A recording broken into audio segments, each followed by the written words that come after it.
Φαντάσου έναν άνθρωπο που ήταν πάντα ευγενικός, συμπονετικός, ηθικός, που βοηθούσε χωρίς να ζητά αντάλλαγμα, που υπερασπιζόταν το δίκαιο. Τώρα φαντάσου τον ίδιο άνθρωπο να μεταμορφώνεται σε κάποιον που είναι ικανός για σκληρότητα, ψέματα, ακόμα και καταστροφή. Πώς γίνεται αυτό? Πώς ένας καλός άνθρωπος μπορεί να γίνει τέρας? Η απάντηση είναι πιο κοντά από όσο νομίζεις. Ο ψυχολόγος Φίλιπ Ζιμπάρντο απέδειξε ότι οι συνθήκες μπορούν να διαστρεβλώσουν την ηθική. Το ίδιο έδειξε και ο Μίλγκραμ. Η υπακοή σε εξουσία μπορεί να οδηγήσει απλούς ανθρώπους να κάνουν το αδιανόητο. Δεν χρειάζεται κακία, αρκεί πίεση, καθοδήγηση και η ψευδαίσθηση του «κάνω το σωστό». Η διάβρωση δεν έρχεται ξαφνικά. Ξεκινά από μικρούς ηθικούς συμβιβασμούς. Από το «δεν είναι και τόσο σοβαρό».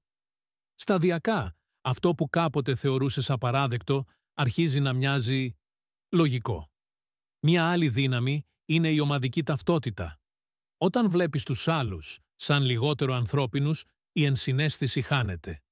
Η βία γίνεται πιο εύκολη όταν ο άλλος δεν είναι πια πρόσωπο, αλλά εμπόδιο, εχθρός. Και εδώ μπαίνει η πιο επικίνδυνη δύναμη, η αυτοδικαίωση. Οι περισσότεροι δεν πιστεύουν ποτέ ότι έγιναν οι κακοί. Αντιθέτως, λένε στον εαυτό τους ότι είχαν δίκιο, ότι το έκαναν για καλό σκοπό. Έτσι, η φωνή της συνείδησης σιγεί. Η τελευταία, πιο τρομακτική αλήθεια είναι πως όλα αυτά δεν ξεκινούν από μέσα μας, αλλά από έξω. Το περιβάλλον μας, η κοινωνία, οι θεσμοί, οι ομάδες μας διαμορφώνουν ποιοι γινόμαστε. Κανείς δεν γεννιέται τέρας. Το ερώτημα είναι, το περιβάλλον σου σε φέρνει πιο κοντά στο φως ή στο σκοτάδι? Η γραμμή που χωρίζει το καλό από το κακό περνάει μέσα από την καρδιά κάθε ανθρώπου. Δεν υπάρχουν απόλυτα τέρατα, μόνο άνθρωποι και επιλογές. Και η επιλογή είναι δική σου, κάθε μέρα.